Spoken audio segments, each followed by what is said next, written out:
जोशी जी जो महाराज जी के भक्त थे, उस समय पीलीभीत में एक शुगर मिल थी। उस शुगर मिल के बंगले, जिसका नाम धन कुटीर था, उसमें रहते थे। मैं दीपचंद पंत उस समय पीलीभीत की इसी शुगर मिल में हाई स्कूल पास करके नौकरी कर रहा था। बात 1943 की है। मेरे छोटे भाई का निधन होने से मैं बहुत दुखी था। हर समय शोक में रहता था।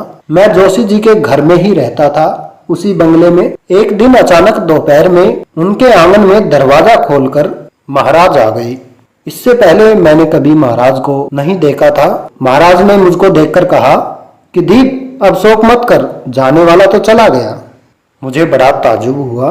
मैंने महाराज को कंधे में गमछा रखे हुए एक खाना बनाने वाला समझ लिया था। मैंने नीम करोड़ी बाबा की बातें जोशी जी व उनकी पत्नी से सुनी थी।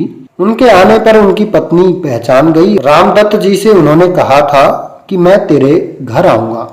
फिर रामदत्त जी भी आ गए और महाराज जी के आने की खबर सुनने पर राजा साहब, चेयरमैन दत्ता, जनरल मैनेजर व उनके सेक्रेटरी केदार दत्त जोशी और अन्य लोग भी रमादत्त जोशी जी के घर आ गए। ये शाम का समय था और महाराज जी यहाँ पर 3 दिन रहे। मैं महाराज जी के पास 24 घंटे रहा, पर मैंने उन्हें खाते हुए या सोच जाते हुए नहीं देखा। जिस दिन वो आए थे उस दिन शाम को मुझे देवा ब्रिज की ओर ले गए और पूछा, ये रोशनी किसकी है? मेरे बताते ही कि शमशान घाट है, वह तेजी से सबको छोड़कर चले गए। मैं भी साथ साथ चला गया। बाकी लोग बैठे रह गए। वह बाहर निकले तो गर्मी थी। मैं भी नंगे पांव उनके साथ साथ चला।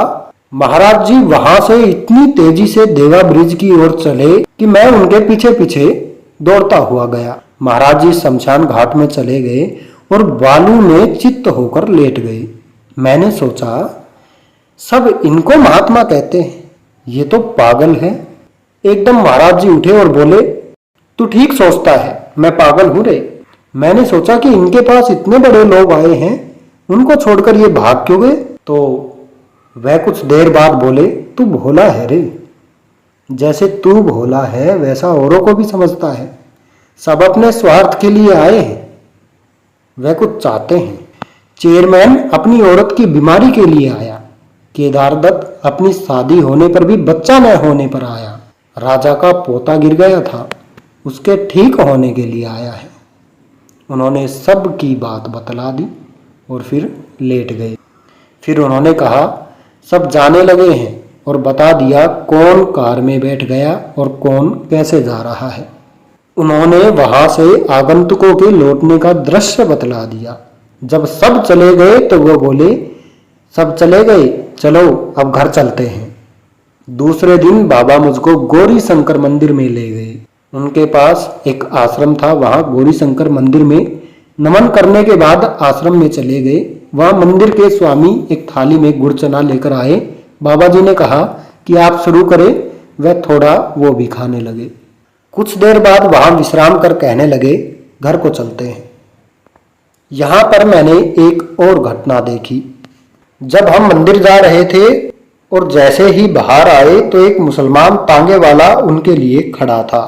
तांगे वाले ने उनको सलाम किया और अपने तांगे में बैठने को कहा और मंदिर छोड़ दिया और वहीं मंदिर से लौटने पर भी खड़ा था। घर आने पर मैं उसको भाड़े के पैसे देने लगा तो उसने कहा, क्या कर रहे हो? यह तुम्हारे बाबा है तो मेरे भी तो बाबा हैं। और वो उनको सलाम कर चल दिया। और 3 दिन बाद महाराज जी के वहां से चले जाने के बाद मैंने रामदत्त जोशी से महाराज जी का, जो महाराज जी ने बताया था कि कौन कैसे जा रहा है, उसके बारे में पूछा तो सब कुछ वैसा ही पाया जैसा महाराज जी ने शमशान घाट में बालू पर लेटे लेटे विवरण किया था। राम राम।